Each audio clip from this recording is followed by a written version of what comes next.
नमस्कार, स्वागत है आपका हमारे यूट्यूब चैनल पर। बात करते हैं कक्षा 6-7 गणित विषय के प्रथम ओसीआर आधारित आधार रेखा मूल्यांकन भाग प्रथम की, जिसमें ओसीआर आधारित आपको बेसलाइन असेसमेंट है जिसको हल करना है। तो ये है गणित विषय का, जिसमें पहला प्रश्न दिया गया है, कौन सी संख्या 4877 से 2 सैकड़े बड़ी है। 2 सैकड़े का मतलब होता है 1 सैकड़ा मतलब 100, 2 सैकड़े का मतलब 200, यानी 4878 में 200 जोड़ने पर संख्या अगली प्राप्त होगी 5074। ऑप्शन नंबर 3 राइट होगा। दूसरा प्रश्न दिया गया है 2007 को अंकों में कैसे लिखते हैं, तो 2007 ऑप्शन नंबर 2 राइट होगा। तीसरा प्रश्न में दिया गया कौन सा विकल्प है 9740 को शब्दों में सही दर्शाता है, तो 9740 2 नंबर ऑप्शन में लिखा गया है। 4 नंबर में 80,000 प्लस 3,000 प्लस 20 प्लस 9 इनको जोड़ने पर क्या संख्या प्राप्त होगी, तो इन तीनों चारों अंकों को जोड़ने पर 83,029 संख्या प्राप्त होगी। ऑप्शन नंबर 3 राइट करेंगे। प्रश्न नंबर 5 में दिया गया है 518 में 4 का भाग देना है, तो 4 का भाग देने पर शेषफल 2 आएगा, जबकि भागफल यहाँ दिया नहीं गया, तो आप प्रकार में भाग हल करेंगे तो 129 इसका भागफल आएगा। 120 का गुणा 40 से करने पर 20 का किस संख्या के साथ गुणा करेंगे तब वही समान गुणनफल आएगा, तो 240 के साथ गुणा करेंगे 20 का, तो वही उत्तर आएगा। ऑप्शन नंबर 4 राइट करेंगे।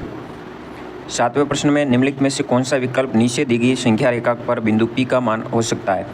बिंदु P है वो 2 के बाद है तो 2 पूर्ण संख्या हो गई, फिर 2 और 3 के मध्य टोटल 4 भाग है, 4 में से पहले भाग पे P है, तो आप ऑप्शन नंबर 3 में देख रहे होंगे 2 सही 1/4, इसका ऑप्शन राइट होगा।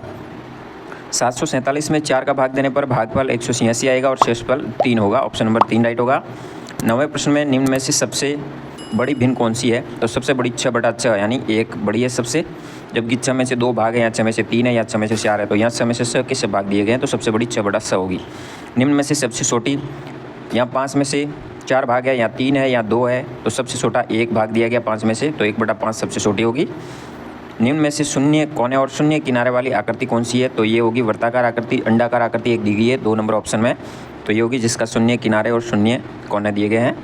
18 लोगों के एक परिवार में 9 लोग आम खाते हैं, तो बाकी कितने हैं जो आम नहीं खाते हैं, तो 9 आम नहीं खाएंगे, 18 में से 9 को घटा देंगे।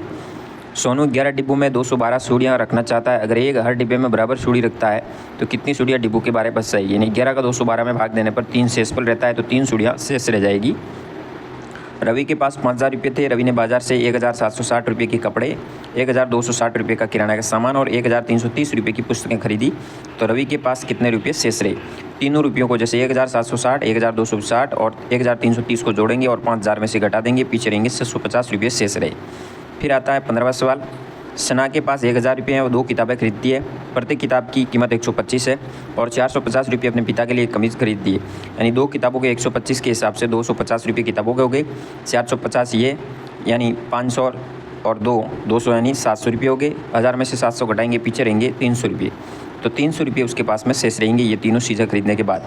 तो इस तरह से आप कार्य पुस्तिका का प्रथम पेज पर ओसीआर आधार रेखा मूल्यांकन के 15 सवाल इस तरह से हल कर सकते हैं। जानकारी अच्छी लगी तो वीडियो शेयर जरूर कीजिए। धन्यवाद। जय हिंद, वंदे मातरम।